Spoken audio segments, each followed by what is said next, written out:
Então, gente, como a gente já tinha começado na aula passada, os cuidados imediatos são aqueles prestados quando a criança já está com a mãe, né, no quarto, no berço, né?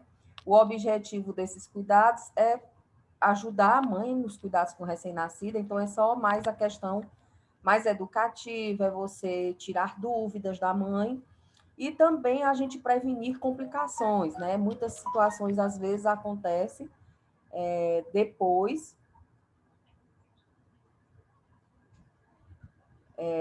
depois que a criança já está no quarto, e aí também é possível a gente conseguir diagnosticar alguma das complicações. A gente já tinha começado a falar do incentivo ao aleitamento materno, que é uma das coisas que vocês têm que trabalhar muito, é a questão do incentivo ao aleitamento materno, tirando todas as dúvidas, esclarecendo o que for pertinente. Então, a gente vai estimular o aleitamento materno o mais precocemente possível, criar um ambiente tranquilo, não permitir que outros RNs sejam amamentados por outras mães, né? Tudo isso a gente já explicou bem direitinho na aula passada. Orientar quanto às dificuldades ao amamentar, orientar quanto à ordenha manual e conservação, que hoje a gente vai falar como é, oferecer o leite materno exclusivo e depois de 6 meses continuar amamentando, mas introduzir outros alimentos, não porque o leite é fraco, mas porque a criança vai ter outras necessidades.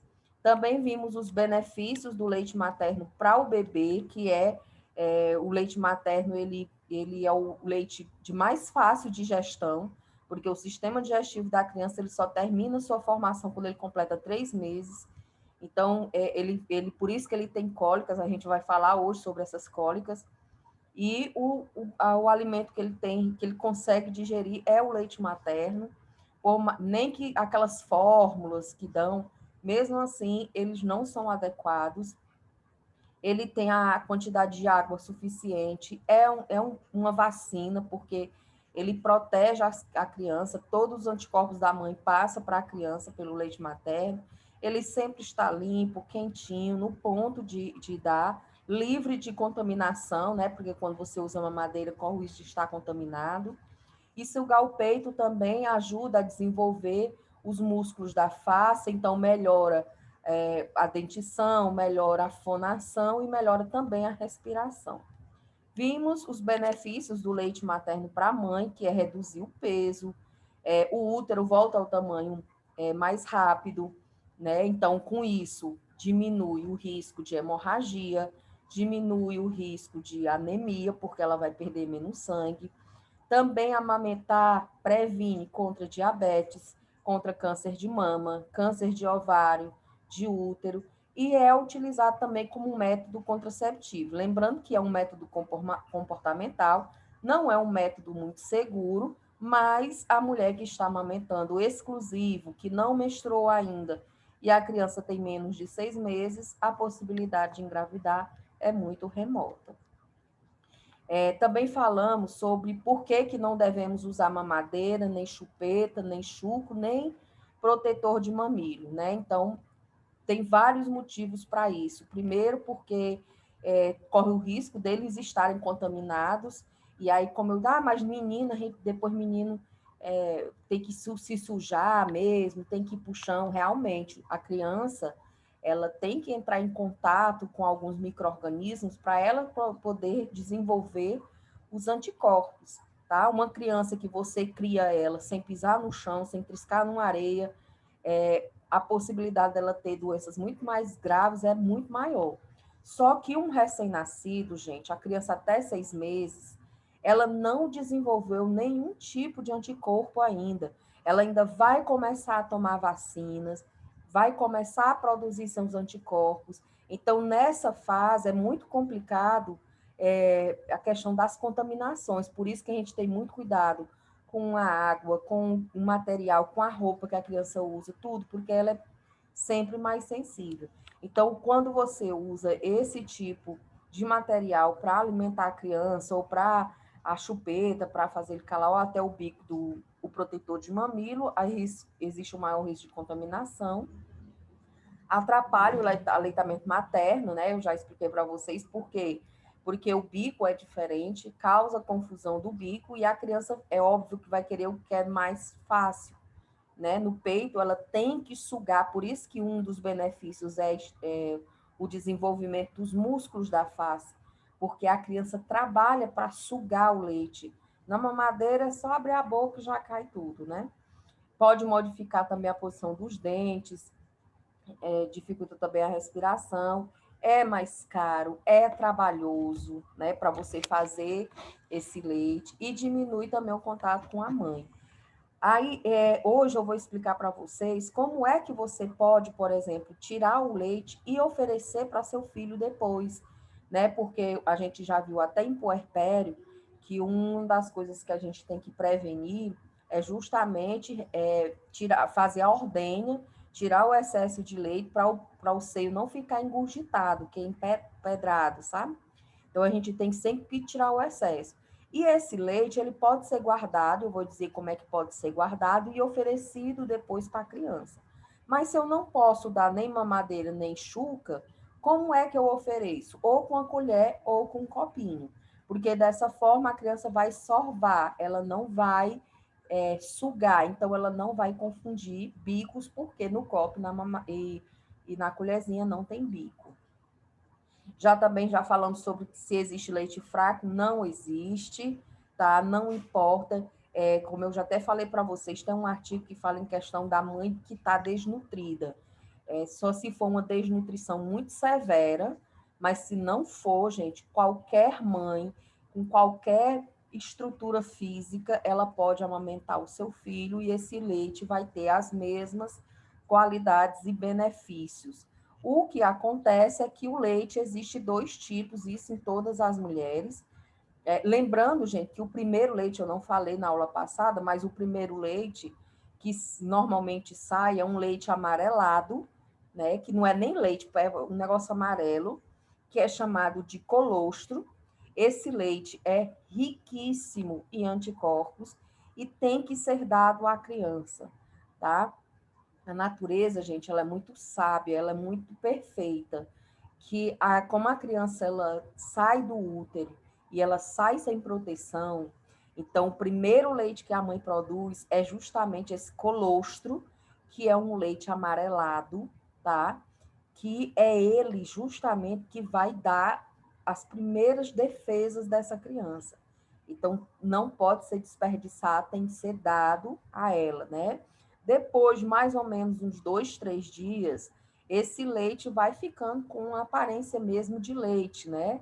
E aí, mesmo assim, ele tem dois tipos, o leite anterior e o leite posterior. Esse leite anterior, gente, é aquele que, na hora que a criança começa a mamar, ele começa a sair, é um leite mais aquoso, né? Mais claro, mais fino, mais ralo. Muita gente acha que esse leite é fraco, né? Muitas mães olham esse leite e acham que é fraco, porque ele tá mais ralinho, né? Mas, na verdade, isso acontece com todas as mulheres, vai ter esse leite. Esse leite, gente, ele é rico em água, né? E em anticorpos também. E é justamente esse leite que vai saciar a sede da criança. É por isso que a criança que amamenta exclusivo, ela não precisa tomar água, tá certo? Porque o leite já tem o suficiente.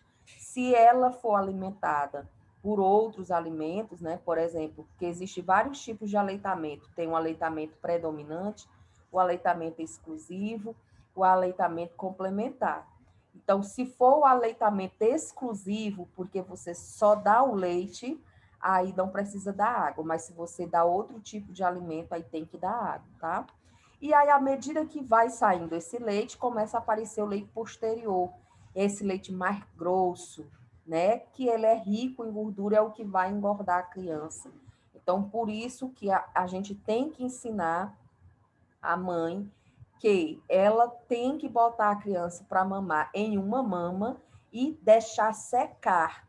A criança tem que sugar todo o leite daquela mama, não pode ficar mudando, alternando a mama. Porque quando ela fica alternando, a criança só está mamando esse primeiro leite, só o leite rico em água, não está engordando. Por isso que a gente pode encontrar crianças que só amamentam e não ganham peso, é porque não está dando de forma correta. E aí a gente diz que mama, se o outro tiver já cheio de leite, retira pode guardar ou pode jogar fora, não importa, porque vai nascer novamente.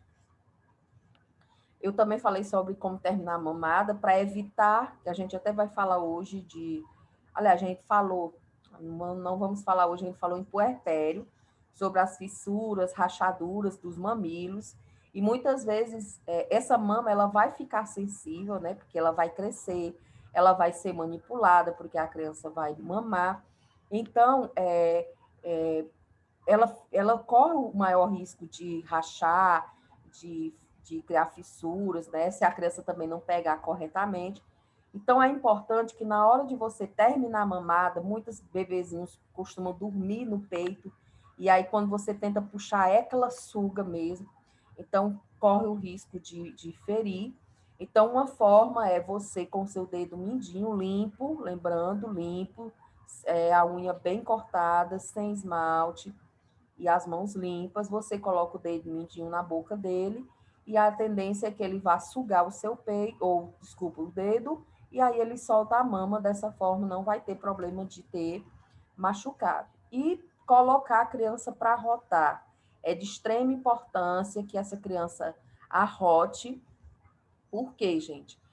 Principalmente os 3 primeiros meses, mais uma vez, a criança, o sistema digestivo dela, mesmo ela nascendo na idade certa, o sistema digestivo dela só termina sua formação com 2 meses e meio, 3 meses depois que ela nasce. É por isso que é comum as cólicas, né? A criança criar muitos gases e ter cólicas, por causa desse funcionamento que ainda não está completo. E aí, o que é que acontece? Isso até com adulto, se você tiver com muitos gases, você sente dor no estômago, né? Tem gente que confunde até o excesso de gases com dor no coração, né? Achando que está com infarto. E é basicamente isso que acontece com a criança, gente. Aquelas cólicas são devido ao acúmulo de gases. Então, se você não coloca a criança para rotar e na hora dela mamar, ela sugou ar, vai encher de gás, né? E aí ela vai ter as cólicas, por isso de colocar a criança para arrotar. É possível que na hora que você coloca a criança para arrotar, ela não arrote, por mais que você passe horas tentando. Quando isso acontece, gente, quando ela não arrota, significa dizer que ela não engoliu o ar, entendeu? É só isso, mas mesmo assim tem que colocar ela para arrotar. O correto de colocar para arrotar a criancinha tem que ficar sempre com em pezinho, né? Pode ser assim no ombro ou assim.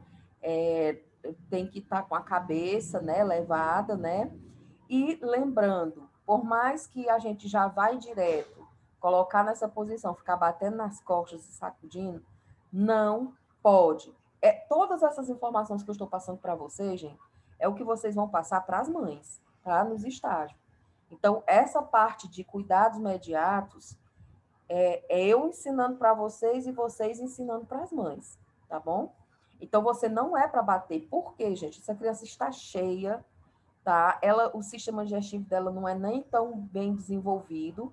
Você bateu nas costas, a tendência é o quê? Ela golfar, tá? E aí muita gente diz assim, menino que golfa muito, né? Que regurgita, né? Que o povo chama de golfo, porque está engordando. Não, gente, não tem nada a ver. Normalmente, essa criança está sendo muito manipulada depois que ela come. Não deve ser. A gente só coloca ela em pezinha, tá? E parada, espera ela rotar.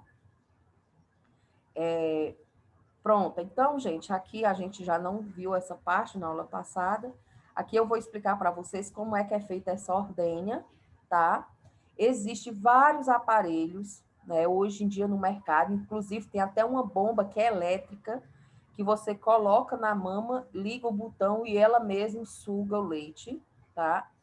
E existem vários modelos, do mais simples até o mais complexo.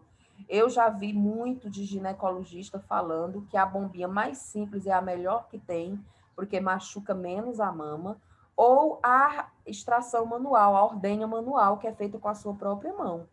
Então, não há necessidade de você ter que comprar esses aparelhos mirabolantes, tá? Sabendo fazer a ordenha correta, nem você machuca sua mão, nem você precisa utilizar nenhum instrumento, tá? Que também tem que ser esterilizado e dá um trabalho danado. Então, só você higieniza suas mãos antes e você faz a ordenha tranquilamente, tá? Por que você deve fazer essa ordenha?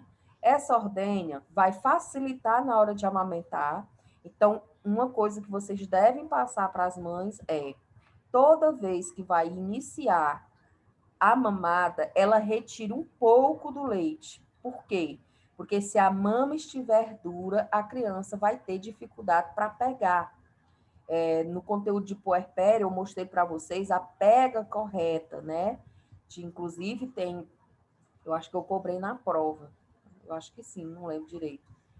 A pega correta, como é que você sabe que a criança está pegando corretamente? Aí tem a, as situações. Por exemplo, a boquinha dela fica parecendo de peixe, com os lábios todos para fora. Ela abocanha boa parte da auréola, não é só o bico. Então, a auréola, não toda, mas uma parte da auréola fica dentro da boca da criança. O nariz dela não encosta na mama, o que encosta na mama é o queixo. O corpo dela tem que estar todo virado para a mãe.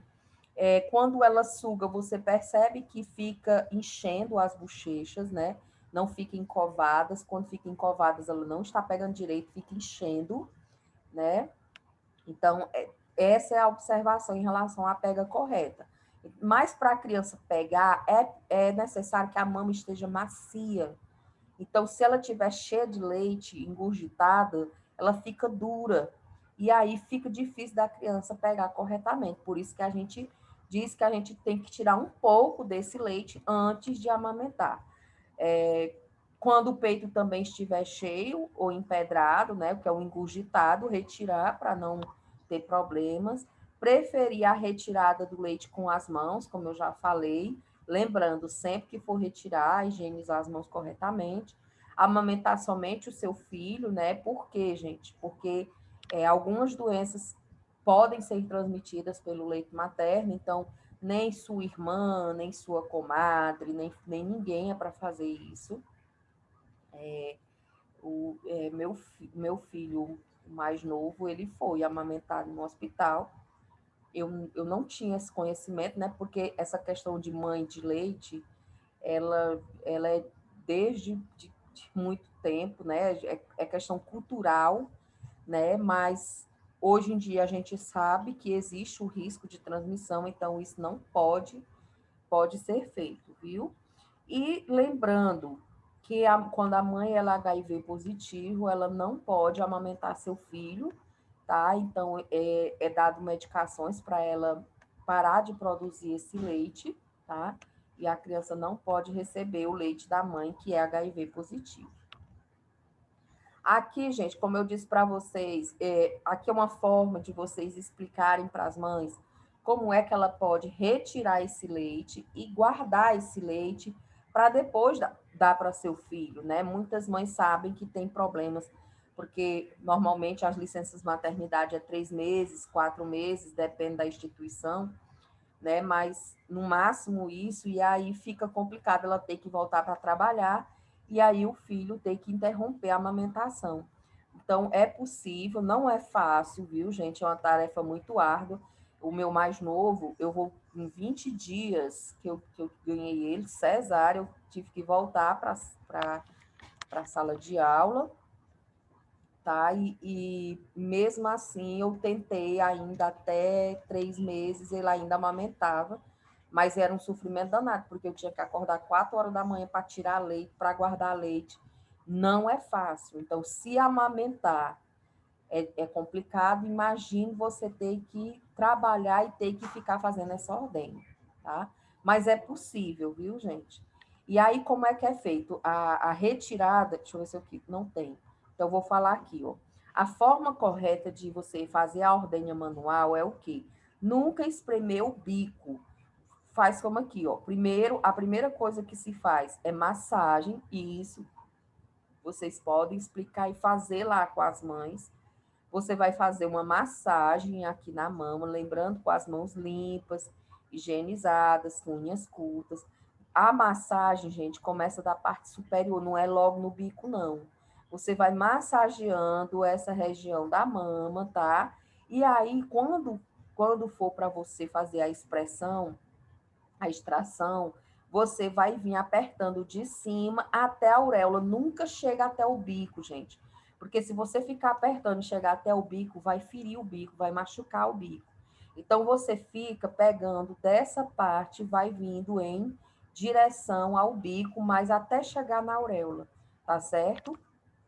E vai colocando aqui no frasco, como está mostrando. Também vou explicar como é que faz a esterilização desse frasco.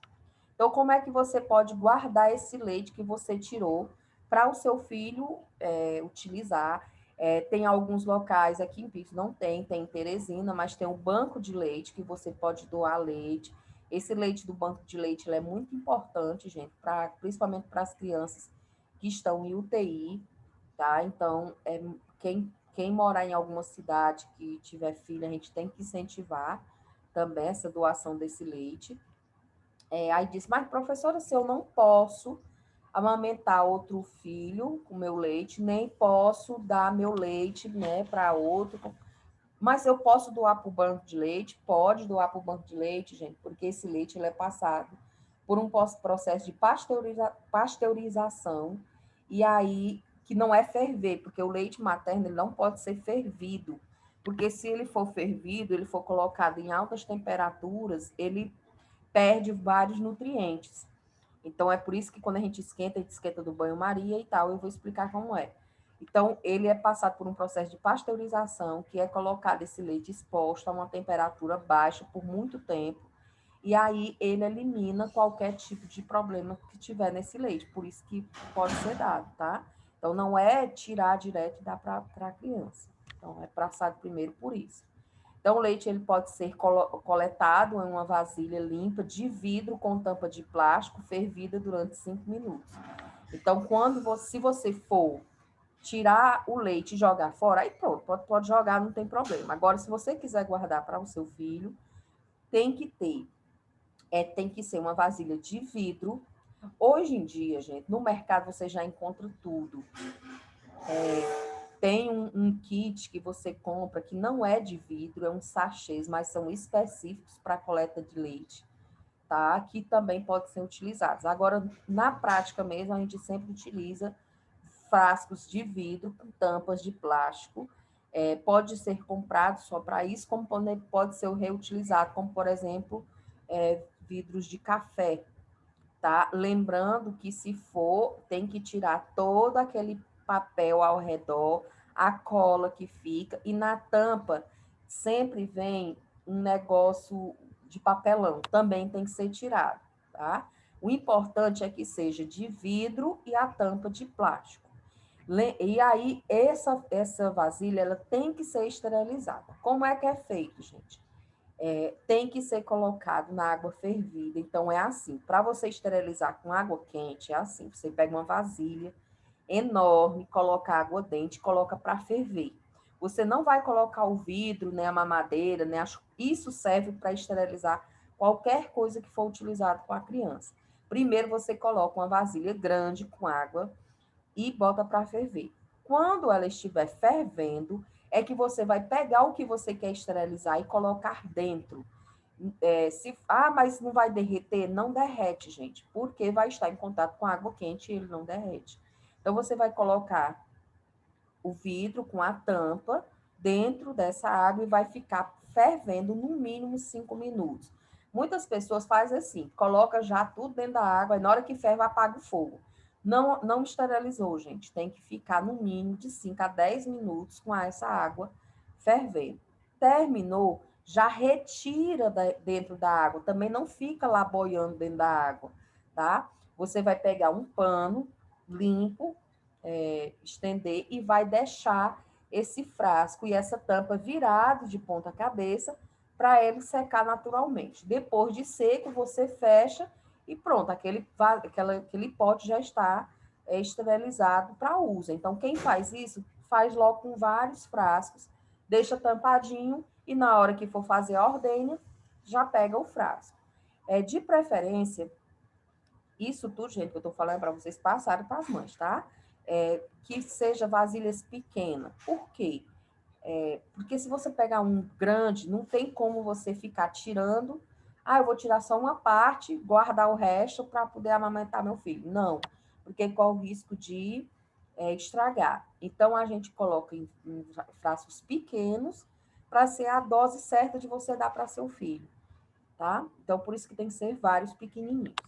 E aí, quando você faz a ordenha, como é que faz a ordenha? No próprio frasco mesmo, viu, gente? Você retira, coloca no próprio frasco, lembrando que esse frasco, o ideal é que você coloque a medida mais ou menos que a criança se alimenta.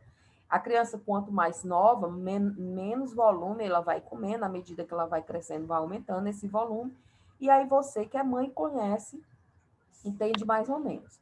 Se a criança não for ingerir logo de imediato, tem como você conservar, tá? Na geladeira, que é na parte de baixo, onde você guarda a água e tudo, fica até 12 horas, ela fica conservada até 12 horas. E no freezer, que vai congelar até 15 dias.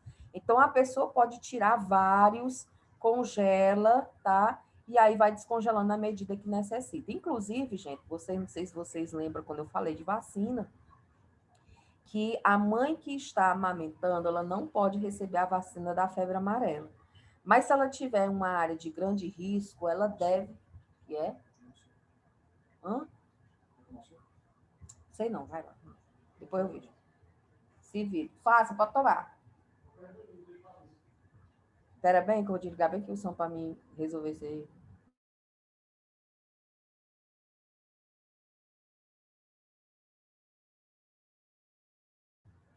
Pronto, voltei. Ai, por isso que eu tenho raiva. Me atrapalhando, eu perdi o fio da meada. Sim, pode fazer, pode vários frascos, porque congelando dura até 15 dias, tá? Então, é, é, quais são os cuidados? Na hora de descongelar, gente, você não pode tirar do congelador e já botar na temperatura ambiente. Você tem que botar do congelador para a geladeira.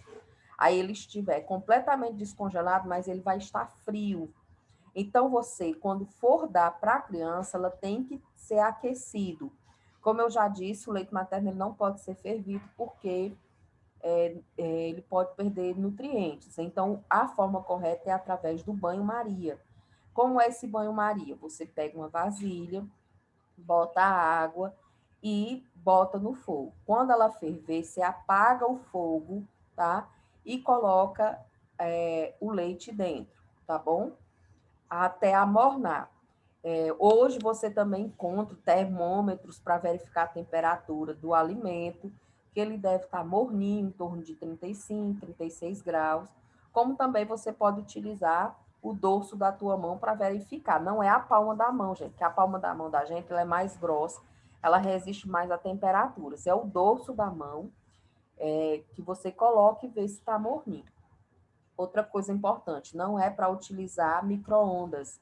Muitas mães até dizem que eu vou esterilizar usando micro-ondas. Inclusive, tem até aparelhos que você compra para esterilizar mamadeira e tal no micro-ondas. Não serve, gente. Não é para ser feito no micro-ondas, é para ser feito no banho-maria, tá?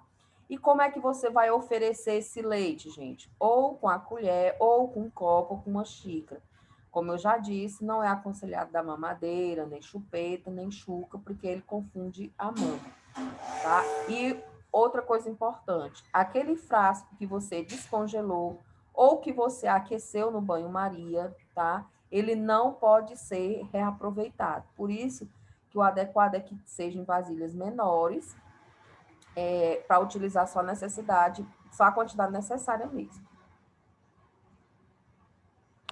Aqui, gente, são os cuidados com o coto umbilical. Nos cuidados imediatos, a gente viu como é que é feito a laqueação, que é aquele corte, né? Como é que é feito o corte, os procedimentos que é feito. Só que quando a mãe está já com a criança, é importante que a gente fale sobre os cuidados com o umbigo, porque antigamente, até hoje pode acontecer, muitas crianças morriam, o negócio chamava o mal de 7 dias, né? Muitas crianças morriam antes de completar 7 dias, eles chamavam o mal dos 7 dias, porque muitas crianças tinham infecções no umbigo. decorrente de falta de higiene ou de utilizar coisas que não podem ser utilizadas, tá? Então, lembrando, o coto umbilical, né, que é o que fica, né, aqui é uma aqui não tem sensibilidade, aqui só tem 2 vasos sanguíneos, ele vai cicatrizar e vai cair. Ele é só um pedaço do cordão umbilical, não tem terminações nervosas. Então, se não tem terminações nervosas, gente, não tem ligação com o cérebro, então não tem sensibilidade nenhuma. Então, se você tocar aqui nessa região, a criança não sente nada, não sente dor, não sente nada. Quando você toca na barriga, sim, mas aqui no coto umbilical, não, porque não tem terminações nervosas, tá? A região ela tem que ser sempre seca, limpa, para facilitar a cicatrização, tá? E também evitar infecções. Quais são os cuidados com o coto umbilical? Então, a gente deve limpar o cordão sempre após a troca de fralda e após o banho, tá? Como é que deve ser essa higiene? Lavar sempre muito bem as mãos antes de iniciar o procedimento. Isso não é um ferimento, por mais que tenha uma aparência meio estranha, mas não é ferimento, então tem que ser higienizado e sem problema, a criança não vai sentir dor. A gente deve dar o banho com água, sabão, do mesmo jeito, pode passar sabão aqui ao redor, higieniza corretamente. Terminou o banho, você vai com a toalha ou a fraldinha, você seca, toda essa região tem que ficar seca, e aí você vai colocar álcool 70%. Por que o álcool é 70% e não outra formulação? Inclusive, é o que a gente utiliza até em relação ao coronavírus. Porque o álcool, ele é um desinfetante, ele mata a maioria dos micro-organismos, ele só não mata esporos, então ele mata bactérias, vírus, né? A sua grande maioria. Só que o álcool, ele tem uma característica que ele é volátil. O que é o ser volátil? Ele evapora com facilidade. Então, existe várias proporções de álcool, tá? Inclusive em bebidas, só que aquelas proporções significa dizer o quê? Por exemplo, esse álcool a 70 significa dizer que 70% é álcool e 30% é água. E aí aquele álcool que a gente utiliza em casa, que é normalmente 94%, é porque é 94% álcool e só 6% de água. Uma cerveja, acho que é 3% de álcool. É 3% de álcool e o restante é da cevada ou dos outros produtos que é utilizado dentro. E por que tem que ser os 70%, gente? Porque assim, para realmente matar os micro-organismos, tem que ser no mínimo essa proporção. Menos do que isso não vai ser suficiente para matar os micro-organismos.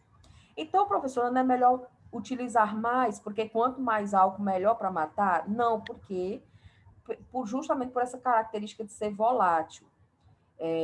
Se você utilizar uma formulação maior do que 70%, até chegar no cordão umbilical, você colocar numa gase, num álcool, um algodão e colocar aqui, ele já tem evaporado, porque ele evapora com facilidade. Então, a formulação adequada, o tipo de álcool que a gente utiliza em ambiente de saúde é o 70% por causa disso. Você deve passar o álcool com a ajuda de uma compressa, ou de um cotonete, ou de um algodão, em toda a região do coto umbilical, gente, em todo ele, ao redor, no abdômen, no umbigo. Aí tu diz, professora, mas vai arder. Se você colocar álcool numa ferida, vai arder. Vai, mas aqui não é ferida, tá? O cordão umbilical não tem terminações nervosas, então a criança não vai sentir nada. Professora, sempre, porque uma vez eu vi passando e a criança chorou, porque o álcool, ele é gelado. Então, ao tocar na barriga, a criança se assusta, mas não arde, não dói, não vai sentir nada. A única coisa que é para ser utilizada no coto umbilical é o álcool, nada mais do que isso, tá? E esse álcool, ele vai ter duas funções. A primeira, o álcool, ele também resseca. Então, ele vai ajudar mais rapidamente esse coto secar e cair, como vai evitar também infecção, tá? Outra coisa que é importante, quando se utiliza fralda, tá? Não cobrir, porque quando cobre, abafa. Então, a gente sempre dobra para o coto ficar descoberto. Aqui, gente, a evolução, normalmente no primeiro dia ele está mais ou menos assim, aí ele vai ficando, né? Até ele cair sozinho, tá? Em torno de 10, 15 dias ele cai, vai depender da higiene, vai depender se estão usando o álcool corretamente, vai depender da espessura do cordão umbilical. Tem crianças que nascem com esse cordão muito largo, então demora um pouco mais para cair, mas é mais ou menos dessa forma, tá? Depois da queda, você ainda deve continuar passando álcool nessa região por pelo menos mais 10 dias e avisar para as mães, se ficar vermelho ao redor, tiver saindo secreção ou sangrando, tem que ir no pediatra porque está tendo infecção. E não existe, gente. Se está tendo infecção, não está higienizando corretamente. Não tem outra justificativa. Então, normalmente o povo tem um negócio de colocar banha de galinha. Banha de galinha, gente, é bom para quê? Para fazer uma farofa, um pirão, é maravilhoso. Agora, para cicatrizar cordão umbilical, isso não existe, tá? E a gente tem que deixar muito claro que a criança não sente nada, porque isso não é ferida, não vai sentir nada. É a mesma coisa de você colocar o álcool na sua pele, que não tem ferimento nenhum. Então, não vai arder. É a única coisa que você pode fazer para evitar infecção e esse cordão umbilical cair o mais rápido possível, tá? Se alguma criança ficou vermelha ao redor, você não precisa nem perguntar. Já sabe que é porque não está utilizando o álcool.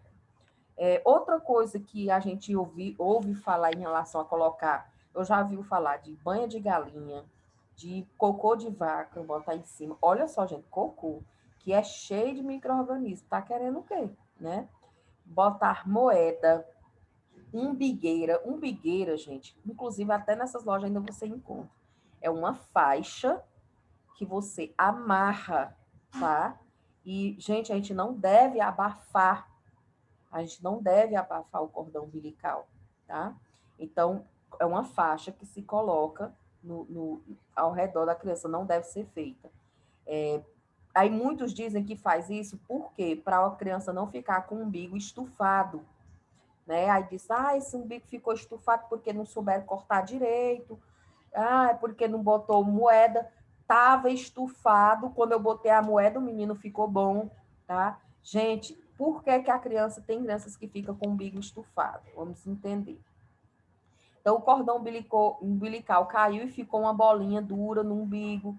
O bebê fica com o umbigo estufado, né? Normalmente quando chora, ou quando ele se alimenta muito, fica o umbigo lá saindo para fora. Aí diz que é porque cortou errado, aí querem botar moeda, amarrar, né? A moeda no umbigo da criança, moeda que é extremamente contaminada. Mas eu passei um álcool, tem essas conversas.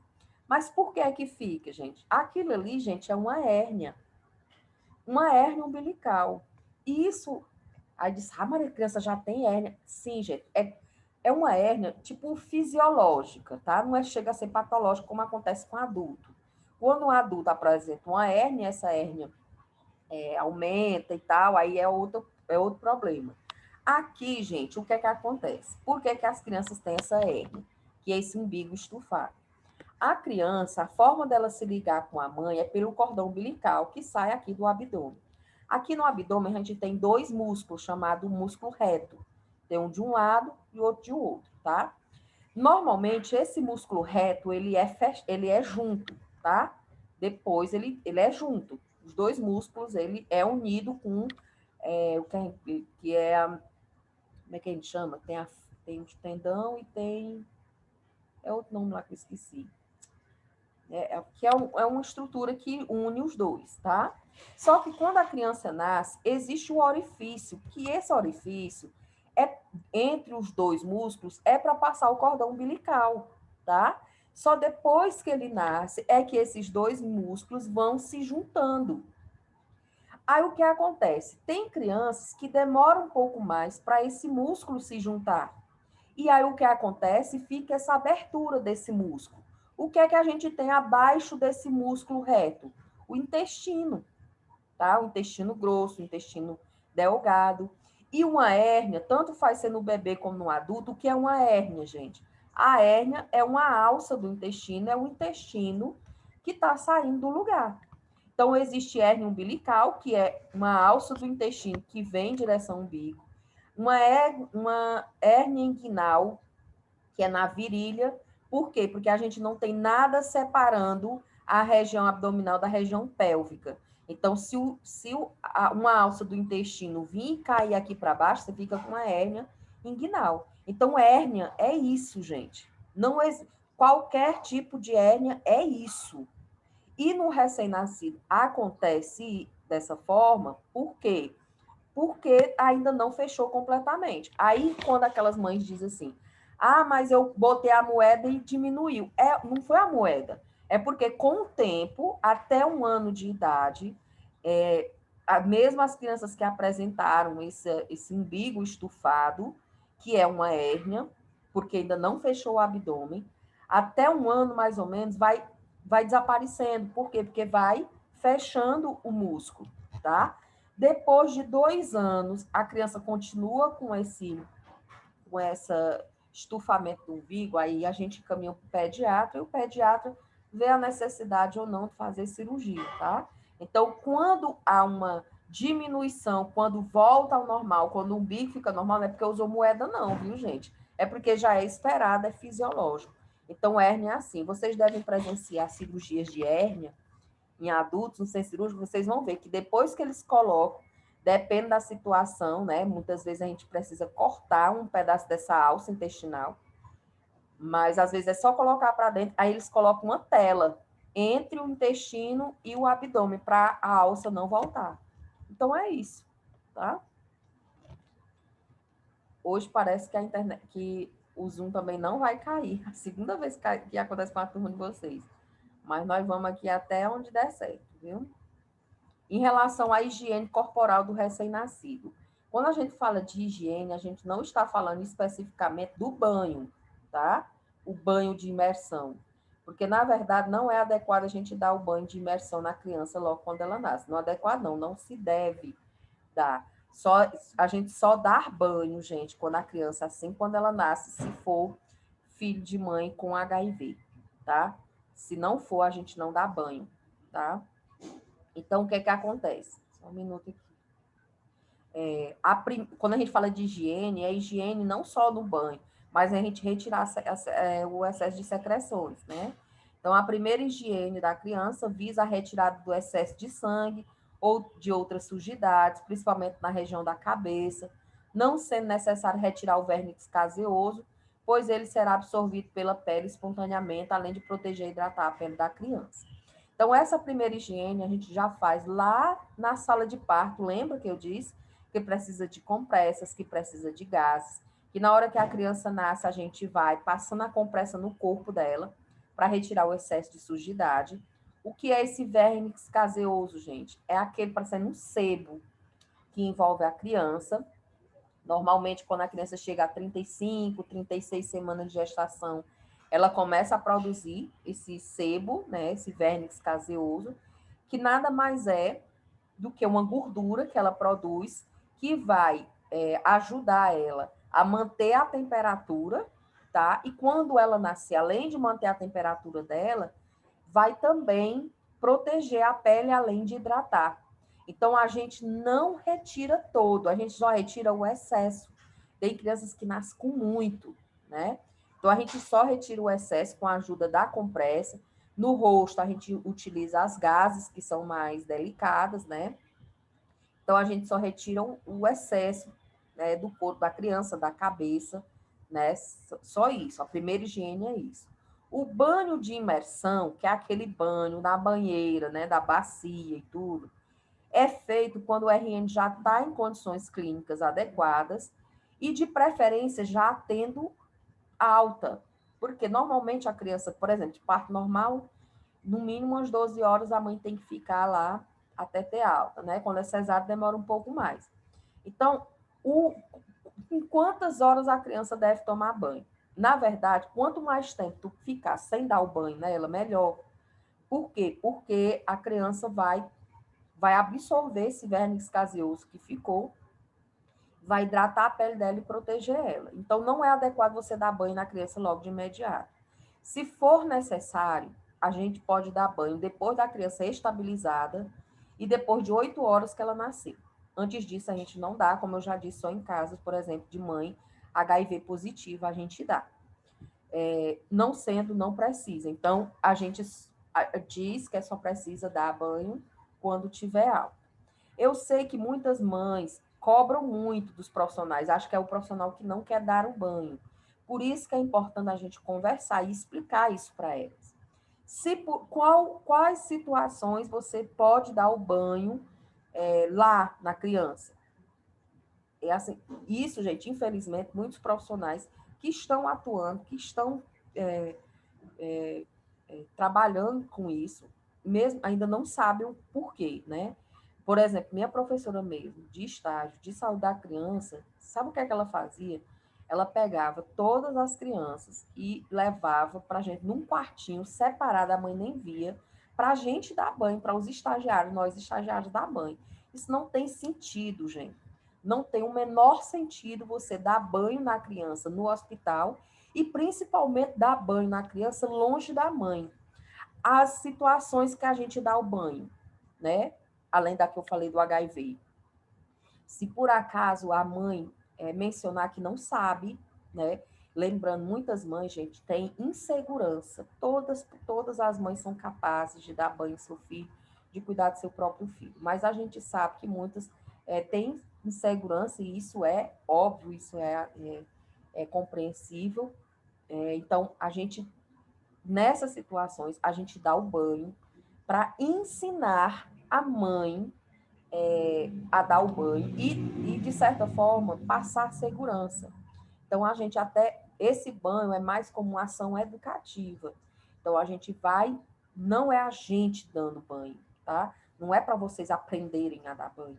Vocês têm que fazer isso, treinar em casa, seja do que for. Você tem que introduzir a mãe durante aquele banho para ela aprender. Só é a única forma que você dá. E mesmo assim, a gente evita de utilizar muito sabão e tudo para não tirar a proteção dela, tá? Importante, a água deve estar com a temperatura adequada, água de 36,5 a 37, que é a temperatura do corpo da criança. Hoje também a gente encontra termômetros para o banho. Esses termômetros são baratos, não são caros. Alguém quer falar alguma coisa? Não, né?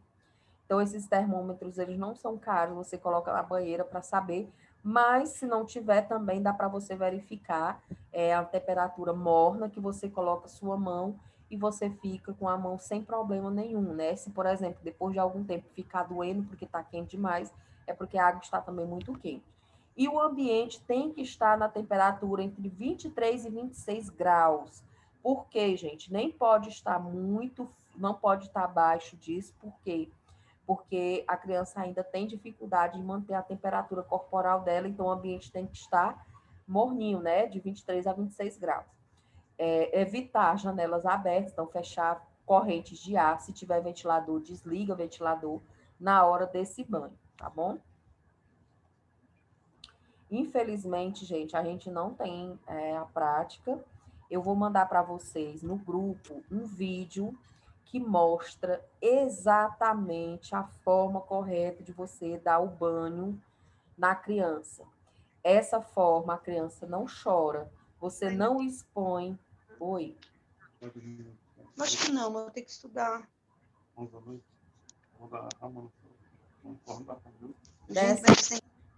Dessa forma, a criança não chora, a criança não fica exposta. Normalmente, Michel, Oi? mas a gente não vai ter nenhuma prática nem com o repé dos estágios. Não tem. Viu? Tá bom. Eu vou mostrar o vídeo para vocês. Com o vídeo é perfeitamente possível vocês fazerem sem problema nenhum.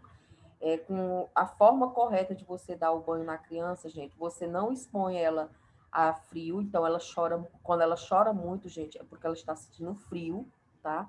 Então ela não expõe, você banha a criança direitinho, sem problema.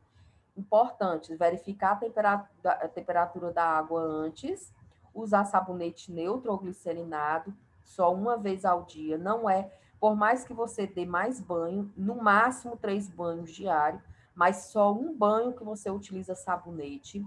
Evite, gente, não precisa condicionador, nem shampoo, nem creme, nem óleo, nem nada. Recém-nascido não utiliza nem perfume, pelo amor de Deus. E o menino vai ficar fedorento? Não, gente. A criança não fede. Então, a gente só utiliza uma vez sabonete neutro. O sabonete é o mesmo que você passa na cabeça, que você passa no corpo, na região íntima. Evitar esses produtos, gente, porque ela pode criar alergias. Então, a criança, às vezes, fica toda empolada é por causa disso. Não precisa... Ah, mas eu coloquei o perfume só na roupinha. Vai ter alergias, inclusive respiratórias. Outra coisa, a roupa da criança tem que ser higienizada também de forma correta. Não pode, por exemplo, tem que ser lavada com sabão neutro ou com sabão de coco. Não é para colocar amaciante. Tem gente que nunca usou amaciante em roupa. Aí no recém-nascido quer usar. Não pode usar amaciante na roupa do recém-nascido. Nem quando for passar a roupa, ficar esguichando aqueles produtos. Não pode, viu? Justamente para a criança não entrar em contato com essas substâncias que podem ser alérgicas. Aqui no banho, lembrando quais são os materiais. Banheira com água morna. Outra coisa, além da banheira com a água, é importante que você já deixe também uma água morna, na mesma temperatura, num balde do lado. Porque às vezes a água suja. Aí você vai dar banho, às vezes ele faz cocô, faz xixi. E aí dá banho no menino com água suja? Não, você troca, pode trocar, viu? Sabonete neutro, líquido, de preferência. Se for o de barra, sempre que você for dar banho, tem que lavar o sabonete antes.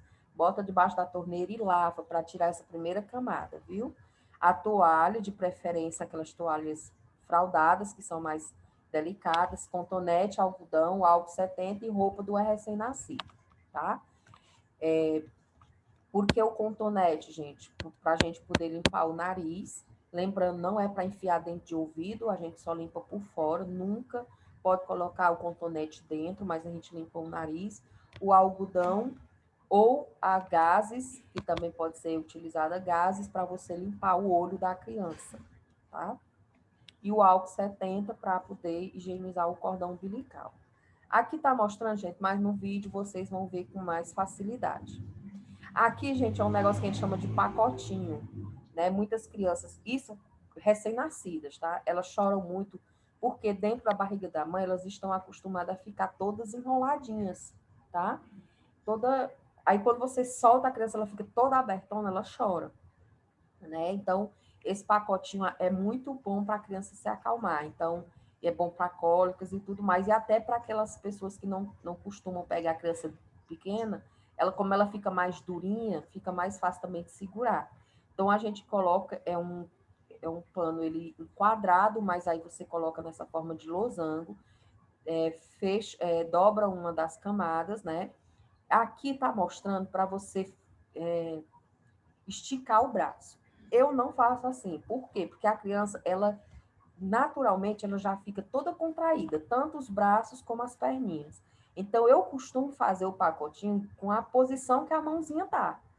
Então, se ela tiver dobradinha, eu deixo dobradinha. Aí boto de um lado, depois da parte de baixo até em cima, engancho aqui de trás, e essa outra parte dá a volta. Hoje você encontra até no mercado, né, para vender já o coeirozinho para você fazer o pacotinho, mas também pode ser feito, né? E aí fica dessa forma. É importante limpar os olhos com água filtrada, então antes de passar, vocês vão ver no vídeo mostra perfeitamente. Uma pessoa que assistiu o vídeo dizer que não sabe dar o banho, aí não tem mais o que ser feito, porque ele mostra perfeitamente o passo a passo, né? Você vai primeiro passar uma gases ou com o álcool ou o algodão na água, passa nos olhos, pelo menos uma vez ao dia, lembrando sempre que é de dentro para fora, limpar as narinas com cotonete umedecido, limpar as orelhas também com cotonete, lembrando que nunca introduzir dentro, é só por fora. Pronto. E aí eu vou mandar o vídeo para vocês, gente. Não se preocupe que o vídeo vai ser suficiente para vocês saberem como é que dá o banho.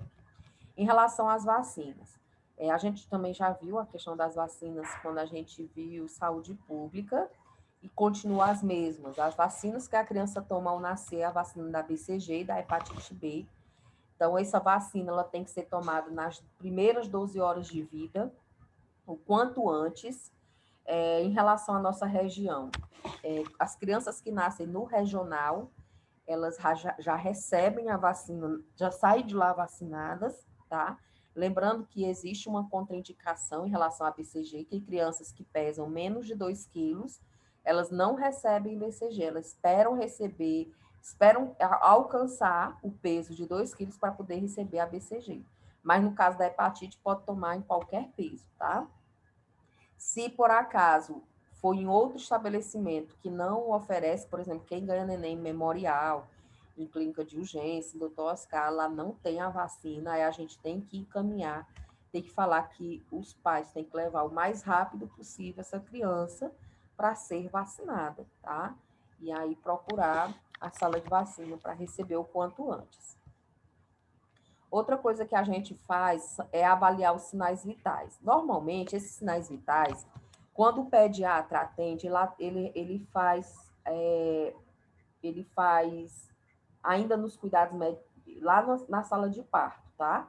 Mas é importante também que esses sinais vitais sejam verificados depois, porque, como eu já disse, a gente tem que analisar também se tem algum outro risco, tá?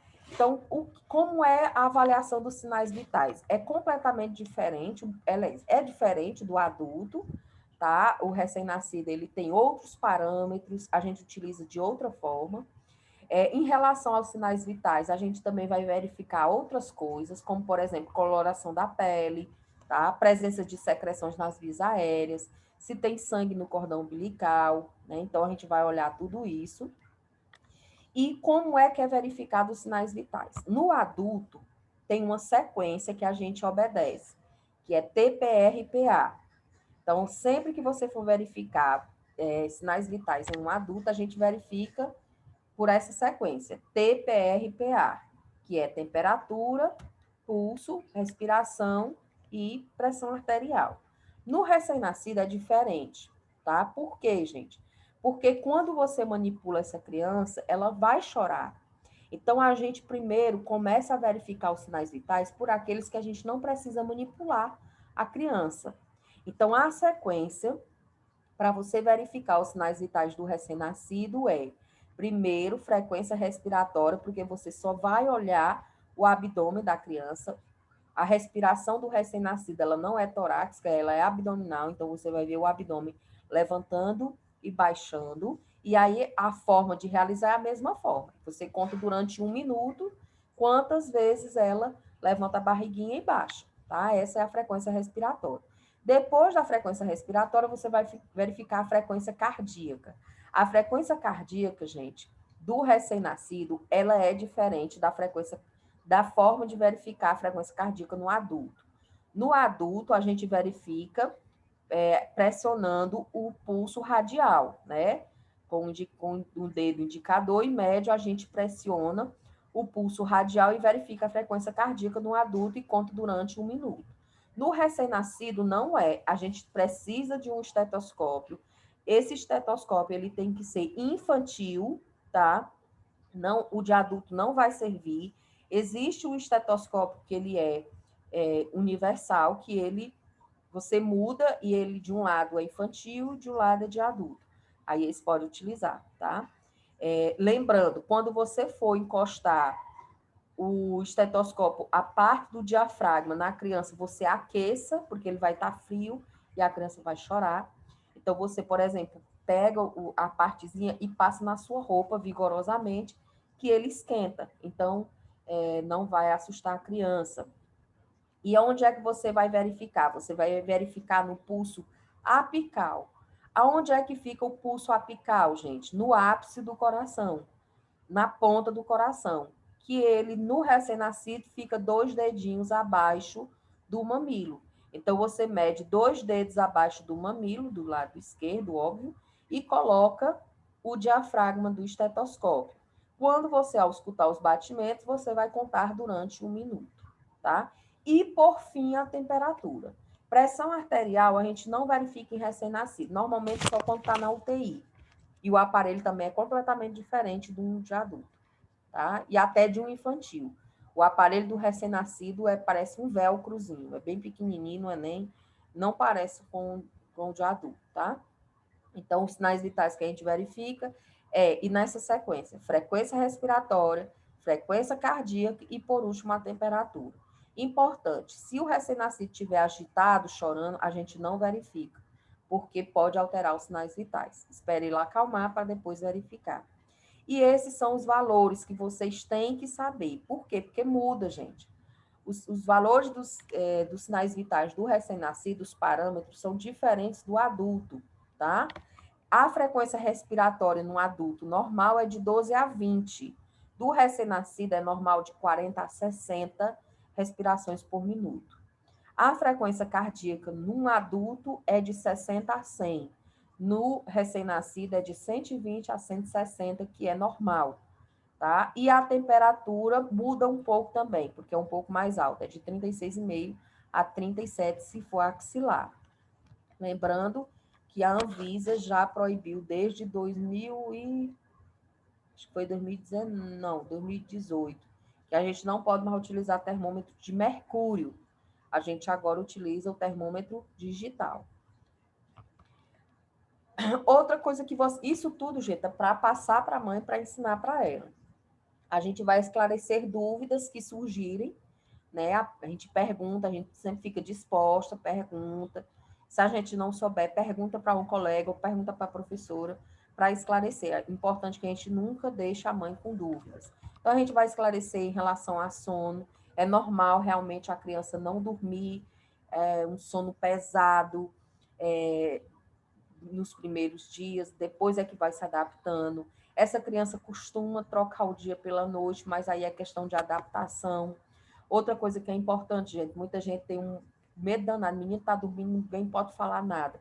Não é para assustar a criança, mas também não, a criança ela tem que se acostumar com barulho, tá? Outra coisa, a criança ela não enxerga direito quando ela nasce, a visão dela vem realmente se desenvolver a partir do sexto mês. Então, ela tem fotofobia, ela não gosta de muita claridade, então ela sempre deixa ela num localzinho mais com a penumbra, mesmo ela acordada. Em relação à posição para dormir, gente, qual é a posição correta? De acordo com a Pastoral da Criança e com a Sociedade Brasileira de Pediatria, a posição correta é essa, tá? Inclusive, esse é o cartaz que a Pastoral da Criança utiliza, a campanha. Dormir de barriga para cima é mais seguro, porque, gente, quando a criança é colocada de lado, corre o risco dela se virar e ficar de bruços. E aí essa criança muito novinha, muitas vezes ela não consegue levantar a cabeça. E aí ela pode morrer asfixiada por causa disso. Então, a melhor posição... E de bruços de forma alguma. Tem mãe que já Michele. coloca... Oi, pode falar. Pode falar. É tua internet porque tá só cortando. Não tem nada que tu tá falando, tá só cortando. Vixe, pois deve ser. Tá assim com todo mundo, gente.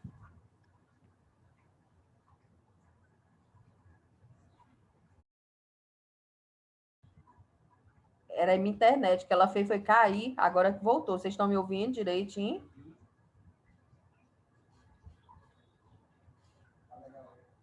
Vocês estão me ouvindo agora? Agora eu tô ouvindo direito. Ah, é que foi cair, aí entrou de novo. Estão ouvindo, né? Mas qualquer coisa vocês me falam. Tá travando ainda. É a internet.